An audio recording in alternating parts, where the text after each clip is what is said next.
বাংলাদেশটা আসলে মূলত চলে কার মাধ্যমে, কার নিয়ন্ত্রণে বাংলাদেশটা? দেখেন, ঢাকা শহর পৃথিবীর প্রত্যেকটা দেশের যেই ক্যাপিটাল রাজধানী, সেটা যার কন্ট্রোলে থাকে তার কন্ট্রোলে সারা দেশ থাকে। সেই কারণে আজকে শিবির মনে করেন যে উঠে পড়ে লেগেছে ঢাকা শহর নিয়ন্ত্রণ নেওয়ার জন্য। হ্যাঁ, সে কারণে তারা বিশ্ববিদ্যালয়গুলো তাদের আন্ডারে নিয়ে নিয়েছে। আরও তো ইনস্টিটিউশন, পুলিশ প্রশাসন, মানে ওদের বিরুদ্ধে যারা গেছে তাদের এগেনস্টে ওরা গিয়ে মনে করেন যে আপনার মব ভাইলেন্স এগুলো তো তাদেরই তৈরি। আওয়ামী লীগের ট্যাগ দিলেই মনে করেন যে বিরোধী দল দমন পীড়ন করা যায়, এটা স্বাভাবিক। কারণ এদেশে আওয়ামী লীগ মানুষ না, কিংবা মানে আওয়ামী লীগ নাম দিয়ে আপনি সাধারণ মানুষকেও মনে করেন যে দেশের নাগরিক থেকে বাতিল করে দিতে পারবেন, এরকম একটা আইনে বিদ্যমান হয়ে গেছে। এখন বাংলাদেশে মূলত যারা অ্যাক্টিভ বর্তমানে তারা হচ্ছে পাকিস্তানের আইএসআই। এই পাকিস্তানের আইএসআই জামায়াতের ফান্ডিংয়ে তারা আজকে বাংলাদেশে কাজ করতেছে।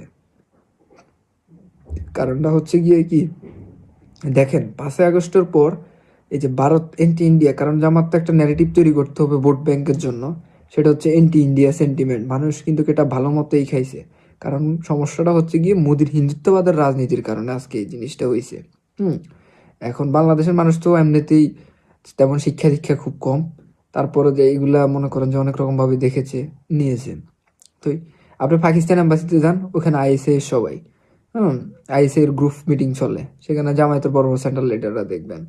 হ্যাঁ, কারণ এগুলা তো ইউনুস তো ওদেরই ডেজিগনেটেড একটা সরকার। তো মনে করেন যে আপনার 5ই আগস্টের পর কোনো বলছিল যে আপনার চুক্তি আছে, যে দেশ বিক্রির গোপন চুক্তি, কোনো চুক্তি বাতিল হয় নাই, কোনো চুক্তি গোপন চুক্তি ছিল না। দেশ বিক্রি ট্যাক্স বিক্রি এগুলার নাটক, মিথ্যা প্রোপাগান্ডা, জনগণের ভিতরে মানে ভীতিকর অবস্থা তৈরি করার জন্য। তো মূলত বাংলাদেশে ডিজিএফ এর ভিতরে কোনো ভারতের গোয়েন্দা সংস্থার কোনো এজেন্ট ছিল না। আর ডিজিএফ এর ভিতরে আইসির এজেন্ট কিন্তু আপনি খুঁজে পাবেন। হ্যাঁ, এটা স্পষ্ট ক্লিয়ার কাট। এখন এইভাবে মনে করেন দেশের প্রত্যেকটা অবস্থানে গোয়েন্দা সংস্থা এই আপনার আইএসআই এর ওদের খুব প্রচলিত। এখন আপনারা দেখেন মিথ্যা একটা ন্যারেটিভ বাংলাদেশের ভিতরে তৈরি করে দিয়েছে এন্টি ইন্ডিয়া।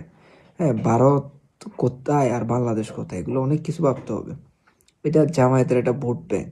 আপনারা কাউন্টার ন্যারেটিভ তৈরি করুন, এদেরকে থামান। এরা এই দেশ নিয়ে পাবে না। এরা এরা এরা দেশের অর্থনীতি নিয়ে এরা কোনোদিন কথা বলে না। এরা বাটপার, বুঝতে পেরেছেন? এরা চরম লেভেলের বাটপার। হুম দেশ ধ্বংস হয়ে গেলে এগুলো নিয়ে ওদের কত ছেলে মেয়ে মারা গেল। আওয়ামী লীগের সাধারণ নেতা, আওয়ামী লীগের যারা এমপি মন্ত্রী 20 টাকা দুর্নীতি করছে, ওদের কিছু করতে পারে